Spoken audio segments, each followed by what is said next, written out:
Hello friends, vibes of India में मैं नसरीन आपका स्वागत करती हूं। हमारे साथ अभी फ़िलहाल मौजूद है ग्रीन मैन ऑफ इंडिया और उनको कई सारे अवार्ड्स मिल चुके हैं। पूर्व राष्ट्रपति एपीजे अब्दुल कलाम ने भी उन्हें सम्मानित किया है अवार्ड देकर। बात करेंगे उनके साथ जब वो खुद अहमदाबाद आए हैं। स्वागत है आपका सर वाइब्स ऑफ इंडिया में। सर, ये ग्रीन मैन क्यों कहा जाता है आपको? अमेरिका के उपराष्ट्रपति अल गोर उन्होंने पूरी दुनिया से 500 क्लाइमेट लीडर बनाए थे। उसकी ट्रेनिंग प्रोग्राम था, तो इंडिया की तरफ से मुझे भी रिप्रेजेंट करने का मौका मिला था। और वहाँ जब ट्रेनिंग प्रोग्राम के बाद जो सर्टिफिकेट जारी हुआ था, वो अपने पेड़ लगाने की और पेड़ों के साथ सेंटिमेंट्स जुड़ने की जो भावनाएं देखी थी, तो उन्होंने सर्टिफिकेट पे नाम ना लिख, विजयपाल बघेल ना लिख के ग्रीन मैन बघेल लिखा। और उसके बाद वो मीडिया ने पूरी दुनिया में चर्चित कर दिया। क्यों ग्रीन मैन? क्योंकि बचपन से ही पेड़ के साथ आत्मीय रिश्ता है। 46 साल लगभग हो गए रोज़ाना पेड़ लगाने की एक परंपरा है। लाखों करोड़ों पेड़ लगाने की रिकॉर्ड अब तक बनाए हैं।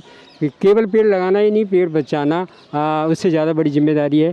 अभी कोविड ने बता दिया है कि ऑक्सीजन की कमी हमारे वायुमंडल से कम हो रही है और ऑक्सीजन बनाने का कारखाना केवल पेड़ होता है। पेड़ कम हो रहे हैं। मेरी एक टैग लाइन है, सांसें हो रही हैं कम, आओ पेड़ लगाएं हम।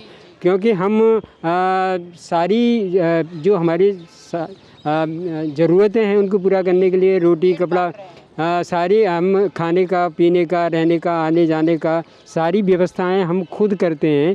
लेकिन सब जिनके बिना हम जिंदा भी रह सकते हैं, लेकिन हम जो सबसे ज़्यादा ज़रूरी हमें सांस है, सांस बनाने का जो कारखाना है, सांस का इंतज़ाम नहीं करते हैं। तो ये प्रेरणा गांधी जी से ही एक बार मिली थी, क्योंकि उन्होंने स्वराज की बात की थी और स्वच्छ पर्यावरण की बात की थी और वो प्रकृति के बड़े अच्छे पुजारी थे।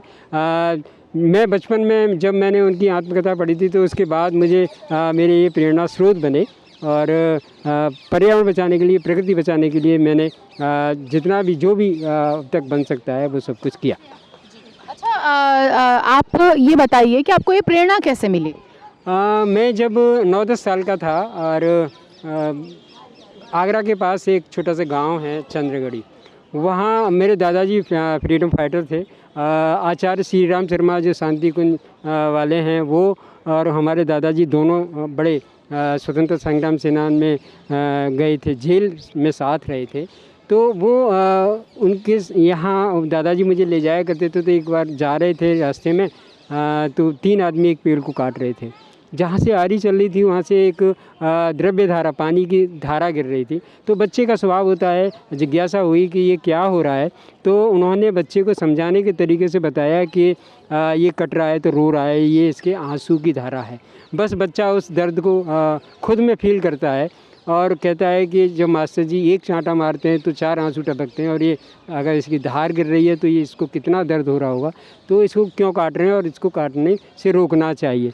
बच्चे ने कहा तो दादाजी ने इग्नोर किया। इग्नोर करने के बाद जैसा कि बच्चे का स्वभाव होता है, बहाल हट हुई। जहाँ रोका जाता है वहाँ फिर जिद करता है।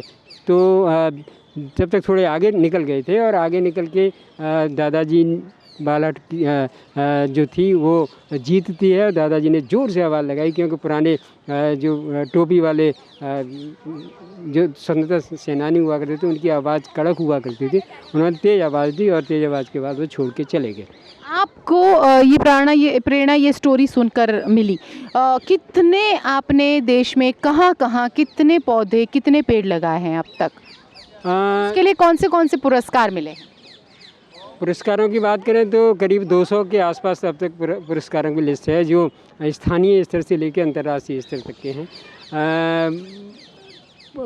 जहाँ तक पौधारोपण का है, तभी से हर दिन पेड़ लगाने की शुरुआत की थी, क्योंकि उसके साथ एक जो जुड़ाव हुआ था।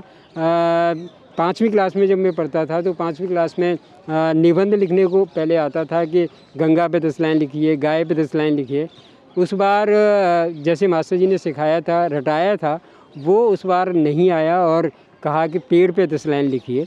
क्योंकि उस समय उत्तराखंड में चिपको आंदोलन चल रहा था और पेड़ के बारे में 10 लाइन नहीं लिखी गई। तो जितना जाना था कि कटता है तो रोता है, पत्ते देता है, छाँव देता है, फूल देता है, फल देता है, इस तरह की बातें लिखी, लेकिन सारी बातें 10 लाइन नहीं लिख पाए। तो दादाजी ने फिर उसको बड़ा अच्छी तरीके से बताया कि राजस्थान में 363 लोग पेड़ को बचाने के लिए शहीद हुए थे। इस तरह से वो तो बहुत पुरानी बात है। जब कितने पेड़ आपने अब तक बोए हैं? अब तक कोई दिन नहीं किया 46 साल में जिस दिन पौधारोपण नहीं किया हो। एक तो नियम बनाया। 40 साल से पौधारोपण कर रहे हैं? हाँ। अच्छा, कितने करते हैं? रोजाना कभी लाख भी हो जाता है एक दिन में? हाँ, अभियान के साथ। जो अभियान के साथ में हमने एक दिन में यूपी में 5 करोड़ लगाए थे। तो शायद याद नहीं होंगे आपने इतने। याद नहीं होंगे क्योंकि गिनीज बुक्स भी कई बार हमारे रिकॉर्ड को बार बार कहता है कि ये हमारा ही है। तो Guinness book of world record में भी आपका नाम दर्ज है? जी जी। तो आप ये बताइए कौन से पुरस्कार मिले हैं आपको? हम जिला लेवल से लेके राष्ट्रीय स्तर से लेके अंतर्राष्ट्रीय स्तर के जो पर्यावरण से जुड़े जो पुरस्कार हैं, लगभग बड़े से बड़े सारे पुरस्कार अब तक हासिल मिल चुके हैं। जी जी, आमिर खान जी ने दिया है आपको, राष्ट्रपति जी ने? अब्दुल कलाम साहब ने तो अपने साथ हमारे साथ एक पौधारोपण कार्यक्रम में थे। तो ये जो हरा परिधान आप देख रहे हैं, उन्हीं के कहे हुए अनुसार ये हरा परिधान है। जब पौधा लगाने की जो प्रक्रिया वो देख रहे थे तो उन्होंने कहा, बघेल तुम्हारा जब मन पेड़ के साथ इतना हरा है तो तुम्हारा तन भी हरा होना चाहिए। उन्होंने चुटकी ली थी, लेकिन से आप ये ग्रीन कपड़े पहनते? बहुत सारे लोग वहाँ थे, उन्होंने हमको कपड़े सिलवा के दिलवाए। राष्ट्रपति भवन में हमको ये परिधान दिया, तभी से ग्रीन कपड़े। जी जी, बहुत बहुत शुक्रिया आपका। तो ये थे विजयपाल बघेल जी कि जिन्हें ग्रीन मैन ऑफ इंडिया के नाम से जाना जाता है, जिन्होंने मैक्सिमम ज़्यादा उन्होंने ये पौधारोपण किया है, पौधों को बोया है और ये एक प्रेरणा देते हैं यंगस्टर्स को, कल के भविष्य को, कि हमें पौधों को किस तरह से बोना चाहिए, किस तरह से उसे पालना चाहिए, उसका पोषण करना चाहिए, क्योंकि पौधे नहीं होंगे तो शायद हमारा जीवन शक्य नहीं होगा। वाइब्स ऑफ इंडिया में फिर होगी मुलाकात। नमस्कार।